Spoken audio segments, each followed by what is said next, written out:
India's largest airline, IndiGo, says that they stand by their decision to not allow an adolescent child with special needs on board one of their flights in Ranchi over the weekend. This is something which caused a massive backlash and a warning from the Union Aviation Minister as well.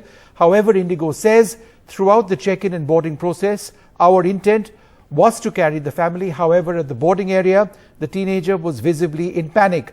Others at the airport and on social media have hit out at the airline for being insensitive to the passenger. Well, joining us now to explain the position of the airline, the CEO of IndiGo, Mr. Ronojoy Dutta. Thanks, sir, very much for being with us.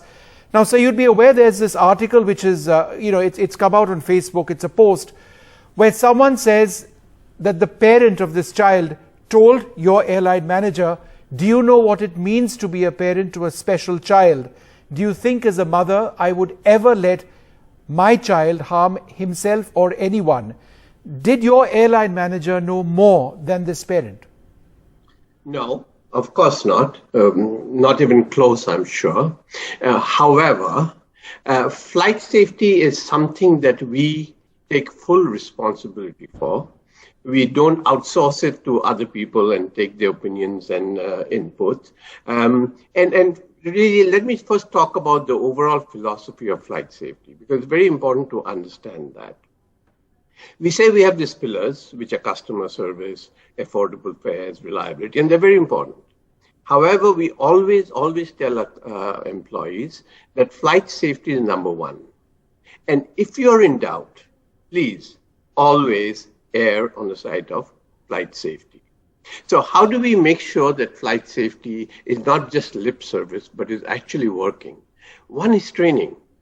And training, as I said, is everything else is important. Customer empathy is important.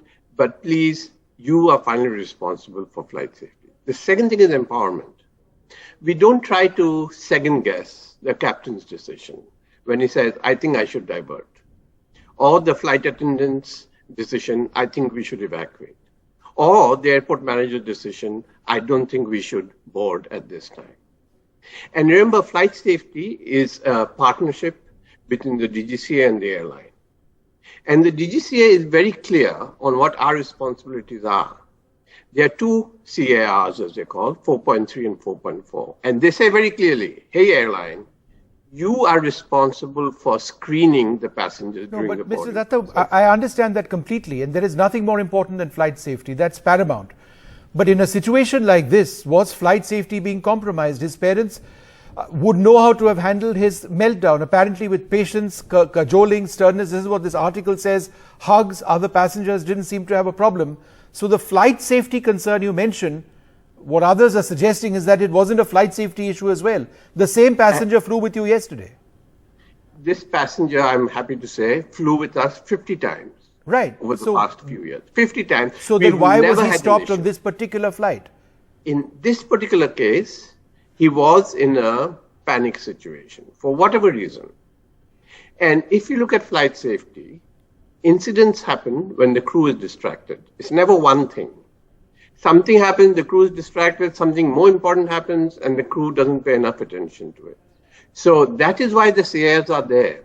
The CAR says, please scan all your passengers and make sure there's no potential disruption on the flight. It doesn't say you have to be 100% sure, but please make sure there's no potential disruption. Right. Now, I'm not suggesting that the airline broke the rules technically, but there is an issue of sensitivity and there is an issue of understanding. For example, apparently the airline told the parents that if the child did not quieten down and become quote unquote normal, then he would not be allowed to board. I mean, how are we using terms like normal and abnormal? What is normal to me may not be normal to you and vice versa. So, poor choice of words, I agree. What is important is that the passenger needs to be composed. And it's not whether it's physically challenged child or a normal child or a pregnant woman. It all depends on whether the passenger is normal and composed.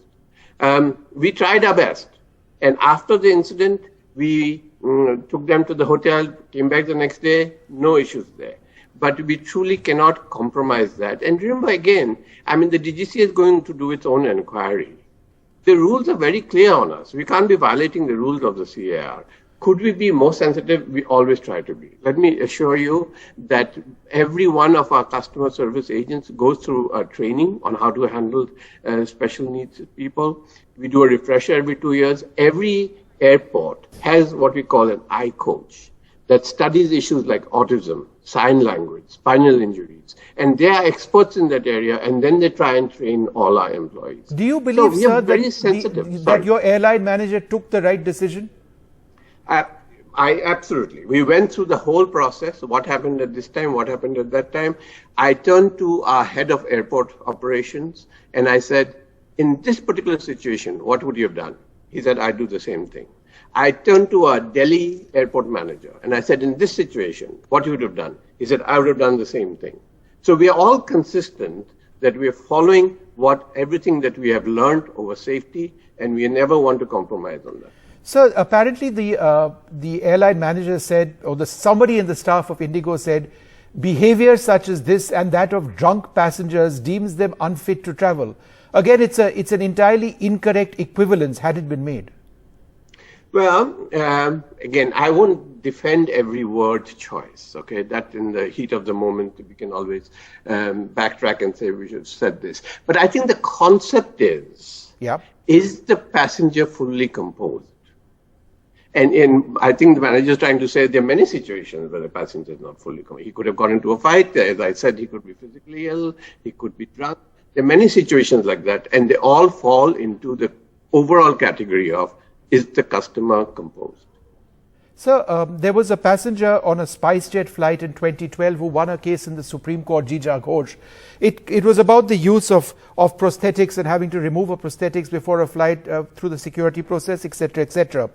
But while the Supreme Court did rule in her specific case with regard to the use of prosthetics, it was all about dignity of passengers who are differently abled. Do you believe, sir, more needs to be done to protect that dignity of passengers, perhaps by ensuring that your crew members are better aligned to understanding the needs of different passengers? There's always room for improvement. Okay? As I said, we have very extensive training processes. We have very specialized people studying this on a global basis. They go for refresher training. So I believe we've made great progress. As you can see, little things on our ramp. Our ramp is designed for disabled people. If you see how a coach is designed. So the question is, are you doing enough? We're doing a lot. We can definitely do more. One of the things we should do after this internally is definitely do a case study and say, how could we have treated it differently?